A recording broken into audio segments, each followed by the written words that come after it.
What if the food you take for granted today becomes a luxury item by next month, and you had no idea it was coming? That's not a scare tactic.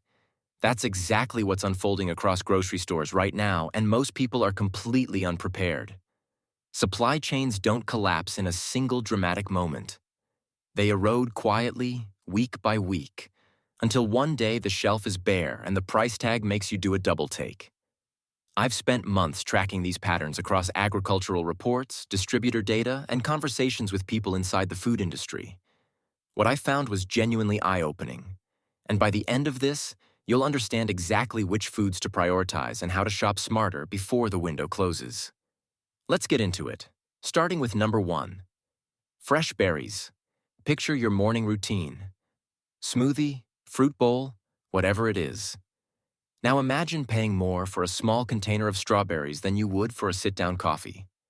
That's no longer hypothetical.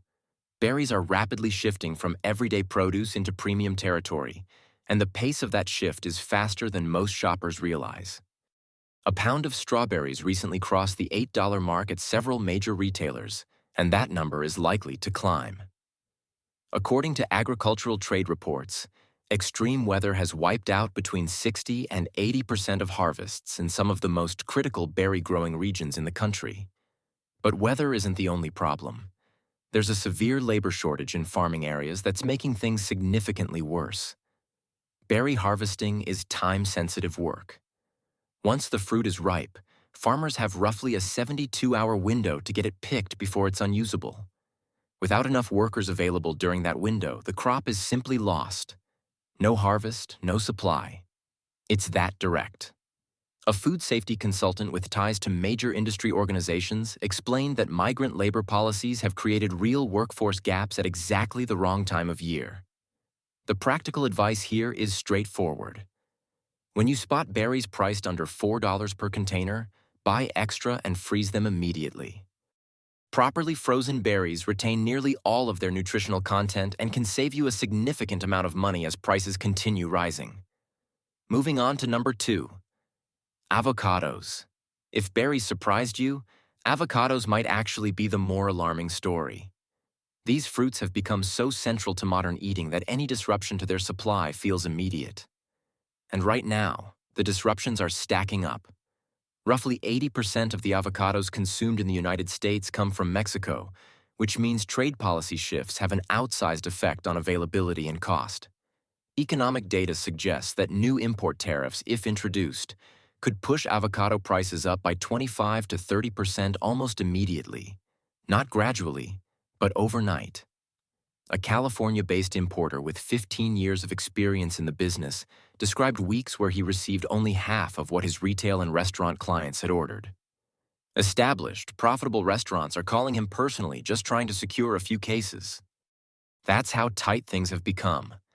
The underlying driver is drought conditions in Mexico's core growing regions, which account for about 3/4 of the country's total output. Add to that the surge in fuel costs and a persistent shortage of refrigerated shipping containers, and you have a situation where moving the product sometimes costs more than the product itself. A counterintuitive money-saving tip: choose smaller avocados over large ones. They're typically 30 to 40% cheaper per pound, they ripen more reliably, and the flesh-to-pit ratio actually tends to be more favorable. Your guacamole will thank you. Number 3. Coffee beans. For anyone who depends on coffee to function, and that's most people, this section matters. The global coffee market is experiencing one of its most difficult stretches in a generation. Brazil, the source of roughly 40% of the world's coffee supply, recently went through its driest period in half a century. The result has been a sharp drop in Arabica bean production, down approximately 35% in a matter of months. What most consumers don't hear about is what's happening at the ports. A trader operating out of São Paulo shared that enormous quantities of coffee are currently sitting idle at Brazilian shipping terminals because there simply aren't enough containers to move them. That bottleneck has caused transportation costs to spike by nearly 280%. The downstream effects are already visible. Some major coffee retailers have seen inventory levels fall by more than half, while others have pulled back production on their higher-end product lines by around 40%. The simple fix here is to buy whole beans and store them in airtight containers away from light and heat. Whole beans stay fresh significantly longer than pre-ground coffee, which means better flavor and better value over time. Number 4. Eggs. This one has been in the news, but the full picture is more serious than the headlines suggest. Bird flu outbreaks combined with facility incidents have resulted in the loss of nearly 40 million egg-laying hens across more than a dozen states, according to USDA data. That's an enormous reduction in laying capacity, and restoring it takes time that the supply chain doesn't have. At least one major producer has publicly acknowledged that demand is far outpacing current supply. Industry analysts are projecting retail egg prices could reach $8 or $9 per dozen in the coming months. Some stores have already moved to 2-carton purchase limits per customer. Here's something most people don't know. Eggs can be frozen. Crack them, beat them lightly, pour them into an ice cube tray, and freeze. Each cube equals roughly 1 egg and stays usable for up to 12 months. It's a simple preservation trick that becomes incredibly useful when fresh egg prices spike or availability tightens. Number 5. Cooking oils. This category doesn't generate headlines, but it quietly disappeared from shelves during previous shortages. And the warning signs are appearing again. Global harvests for oil-producing crops have declined by around 12%, which alone would be enough to tighten supply. But there's an additional factor most shoppers haven't heard about. 3 major vegetable oil processing facilities are currently offline for equipment upgrades, and those projects aren't scheduled for completion until spring. That represents roughly 30% of processing capacity temporarily out of service. A grocery store manager showed me his weekly inventory reports, and the out-of-stock labels for cooking oils were striking. His store is currently receiving about half of its normal order quantities. If you want to get ahead of this, focus on oils with long shelf lives. Refined coconut oil can stay stable for up to 5 years when stored properly. Avocado oil holds up well over time and has a very high smoke point, making it one of the most versatile options in the kitchen. Number 6. Canned tomatoes. This might sound like a minor inconvenience, but think about how many meals rely on canned tomatoes. Pasta sauces, soups, stews, chili. The ripple effect of a shortage in this category reaches further than most people expect. Severe weather during the last growing season damaged a substantial portion of fresh tomato crops, and equipment shortages slowed down processing on top of that. A food industry analyst described it clearly. Canned tomato production isn't just farming. It's a tightly coordinated system of timing, processing capacity, and raw supply. When any one of those elements breaks down, the whole pipeline slows. Several large retailers have reported canned tomato inventory levels down by 30 to 40%, with certain brands sitting at zero stock for extended stretches. One practical workaround: store-brand canned tomatoes are often produced in the same facilities as name brands and cost about 30% less. When you find them available at a good price, stock up and store them in a cool, dry location. Number 7. Rice. Rice is one of the most globally consumed staple foods, and it's under more pressure than most people recognize. India, the world's largest rice exporter, extended its export restrictions through the end of last year, and that single policy decision pushed global prices up by around 24%. Climate disruptions are interfering with pollination cycles in major growing regions, and labor costs in key producing countries have tripled in some areas. An agricultural economist described it as a convergence of factors that rarely appear simultaneously. And all of them are compressing supply right now. What does that look like at the store? A 20-pound bag that cost roughly $15 last year is now pushing $25 in many places. Some retailers have introduced quiet purchase limits on rice, similar to what happened with other staples earlier in the shortage cycle. For long-term storage, white rice kept in airtight containers alongside bay leaves can remain viable for up to 30 years. Brown rice, despite its nutritional advantages, has a shelf life of only about 6 months due to its natural oil content. Number 8. Vanilla extract. This one might be the most surprising item on the entire list. Gram for gram, vanilla extract has reached a price point that rivals silver. And there are real structural reasons why. Madagascar produces approximately 80% of the world's vanilla supply, and recent cyclones caused widespread destruction across its primary growing regions. Thousands of vanilla orchards were essentially wiped out in a very short period. Then a warehouse fire in New Jersey destroyed close to 20% of the United States' emergency vanilla reserves, compounding an already serious shortage. Major spice companies have begun issuing supply warnings, and bottles that were priced around $25 not long ago are now approaching $85 in some retail locations. Purchase limits of 1 bottle per customer have become common at larger supermarket chains. Professional bakers recommend vanilla bean paste as a more concentrated substitute. You use less while achieving the same depth of flavor. In a pinch, equal parts maple syrup and bourbon create a surprisingly effective stand-in for vanilla in most baked goods. Number 9. Fresh citrus. This is a category that affects a wide range of daily habits, from morning juice to cooking and baking. A bacterial disease spread by small insects has been gradually destroying orange groves across the United States, and the cumulative damage is now severe. One Florida citrus grower described current conditions as the most difficult he's seen in his entire career, with trees that were once reliable producers now struggling to survive at all. The effects extend beyond orange juice. Fresh oranges, lemons, and grapefruit have all seen price increases in the 15 to 25% range over recent months. Frozen citrus concentrate is a practical alternative. It tends to be more reliably available, it holds its quality well, and it typically costs about 40% less than fresh squeezed juice. For many recipes and daily uses, the difference is minimal. Number 10. Dried beans and lentils. These are the kind of foods that people overlook until they suddenly need them. And right now, they deserve serious attention. Organic varieties have seen price increases of around 40%, but the underlying value proposition for dried legumes remains extraordinary. When stored correctly, dried beans and lentils can remain nutritionally intact and perfectly edible for 25 to 30 years. Food preservation researchers have confirmed this through testing on decades-old samples. 1 pound of dried beans delivers protein comparable to 3 pounds of meat at a fraction of the cost. Buying from bulk bins rather than pre-packaged bags can cut your cost by as much as 66% for the exact same product. Transfer them into airtight containers and add bay leaves to prevent insect infestations. As meat prices continue climbing, dried beans and lentils function as a dependable protein backup. A reasonable target is around 20 pounds per household member, which sounds like a lot until you consider how long they last and what protein from other sources now costs. Number 11. Seafood.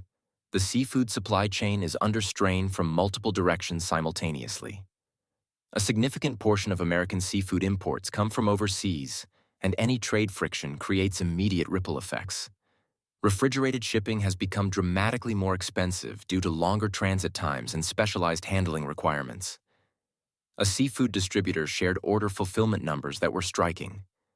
Current rates are hovering between 20 and 30% of what clients request, compared to above 90% just a few years ago. Climate change is also shifting fish migration patterns and affecting farm-raised populations in ways that make supply increasingly unpredictable year over year. Frozen seafood offers a more stable alternative, both in availability and cost. Canned options like salmon and sardines are rich in protein, have long shelf lives, and tend to remain affordable even when fresh seafood prices spike. Number 12. Nuts and tree nuts. California produces the majority of America's tree nuts, and the state's ongoing water situation is creating genuine pressure on supply. Almonds, in particular, require exceptional amounts of water to grow, and drought conditions have forced growers to make difficult choices about where available water gets allocated. Production costs across the nut category have risen approximately 45%, driven by both water constraints and elevated labor expenses. Industry analysts point out that because California is so dominant in this market, there are few regions capable of absorbing production shortfalls when they occur. Almonds, walnuts, and pistachios have all seen price increases in the 25 to 40% range. Buying raw nuts in bulk and vacuum sealing them with oxygen absorbers can extend their shelf life up to 2 years, while producing meaningful savings compared to pre-packaged retail portions. Number 13. Pasta.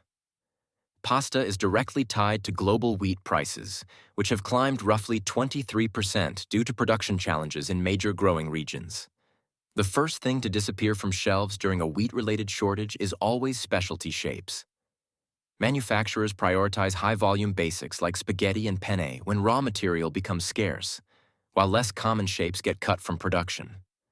An Italian food importer noted that sourcing consistently high-quality pasta has become genuinely difficult, with some manufacturers quietly switching to different wheat varieties that can alter the taste and texture of familiar products. Shrinkflation is also happening quietly in this category. Some brands are reducing package sizes while holding prices steady, a change many shoppers haven't noticed. Focus on versatile shapes like rotini or penne that work across a wide range of dishes, and store them in airtight containers to preserve quality. Number 14. Chocolate and cocoa products. Chocolate lovers, this one stings. The International Cocoa Organization has described the current cocoa bean shortage as the worst in 4 decades, with prices rising more than 130% since the beginning of last year. West Africa produces roughly 70% of global cocoa supply, and severe labor shortages there have significantly reduced output. More than 20,000 experienced workers have exited the industry, either drawn away by better opportunities elsewhere or pushed out by difficult conditions. Major chocolate manufacturers are reformulating products to use less actual cocoa, while premium producers are cutting their output by as much as 40%. Significant retail price increases are being planned across the category. For chocolate buyers, the strategic move is to stock dark chocolate with at least 60% cocoa content. It has a longer shelf life than milk chocolate, holds its flavor more reliably over time, and gives you the most cocoa value per dollar as prices continue rising. Number 15. Specialty cheeses. Artisanal and specialty cheese producers operate on margins that leave very little room for error. When feed costs rise, when labor becomes expensive, when transportation gets complicated, small-scale cheesemakers feel it immediately and sharply. A cheese distributor explained that between 30 and 40% of specialty cheese orders are currently going unfulfilled because smaller producers can't maintain consistent output under current conditions. On the import side, tariff increases on European specialty cheeses would add another layer of cost that would push prices noticeably higher. A practical storage tip: hard cheeses freeze well. Grating them before freezing makes them even more convenient for cooking, and the slight texture change that comes from freezing is typically unnoticeable in cooked dishes. Number 16. Spices and herbs. The spice supply chain is under more pressure than most people realize. Cardamom prices in India jumped nearly 90% in a single year.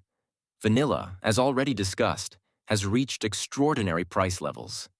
Many spice crops grow in tropical regions that are increasingly vulnerable to the kinds of extreme weather events that are becoming more frequent. A spice importer shared that 3 of the largest global producers reported production drops of around 35% last year.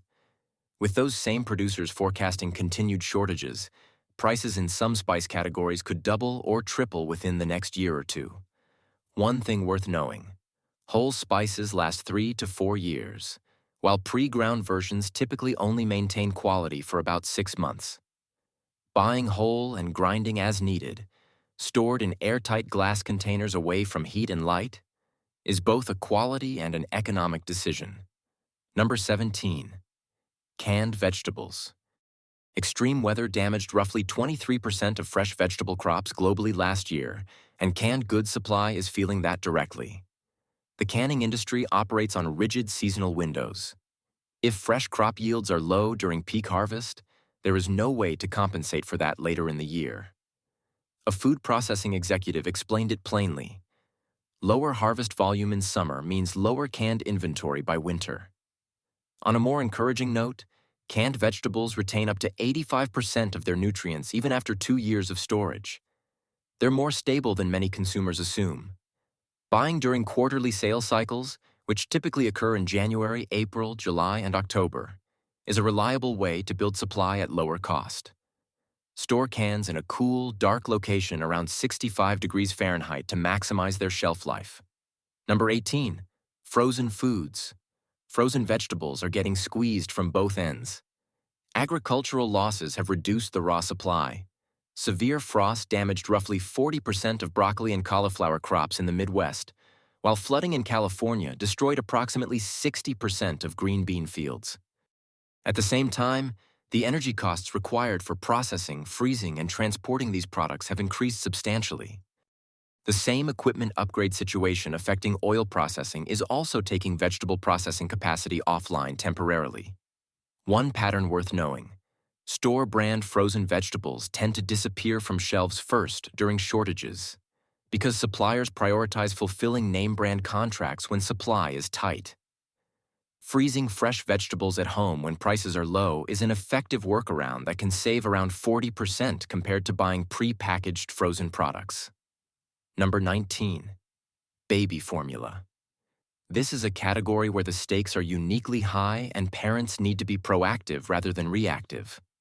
Ongoing production challenges at key manufacturing facilities mean that specialty formulas, particularly those designed for infants with digestive sensitivities or allergies, will face tighter availability in the coming months. Standard formulas are more reliably stocked, but the specialty segment is genuinely constrained. Import options that served as backup alternatives during previous shortages are now subject to stricter regulatory requirements, making them harder to obtain. The single most important thing parents can do is maintain a small but meaningful reserve of their specific formula rather than buying just what's needed week to week. Contacting your pediatrician to be placed on a priority list for samples and to get guidance on safe alternatives is also a worthwhile step. Number 20, fresh meat. Multiple pressures are converging on the fresh meat supply at the same time. Processing plant capacity is reduced due to persistent workforce shortages. Feed costs, primarily corn and soy, have reached multi-year highs because of weather-related crop challenges.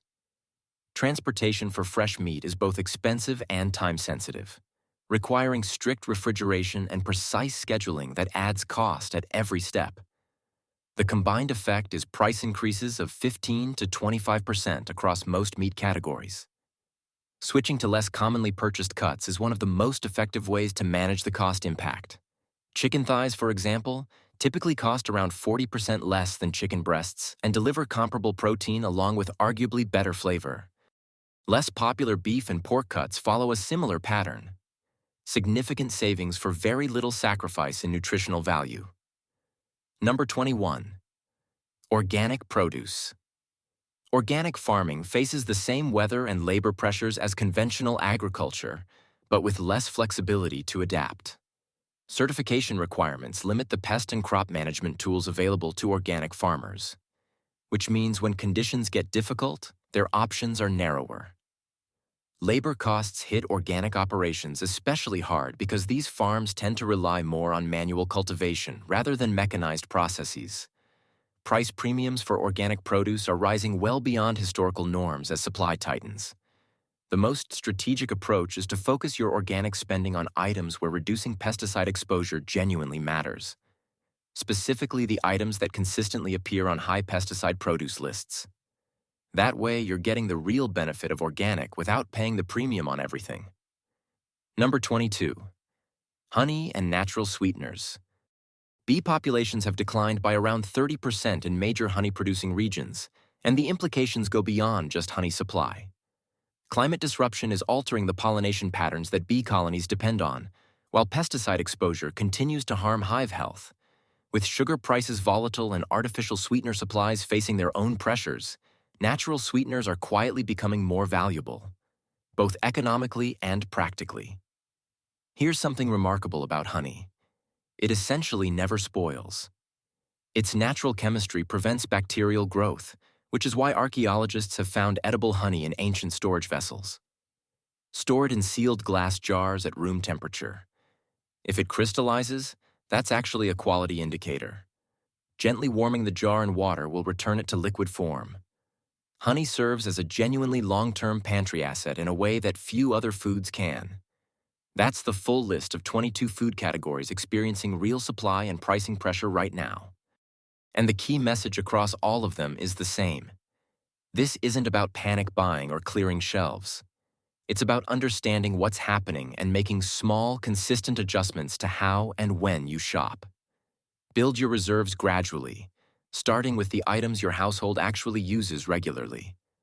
Rotate your stock so nothing sits unused past its prime. Look for bulk options, store brand alternatives, and smart substitutions that stretch your budget without changing what you eat in any meaningful way. The people who navigate food price instability best are the ones who paid attention early, not the ones who rushed to stock up after the shelves were already empty.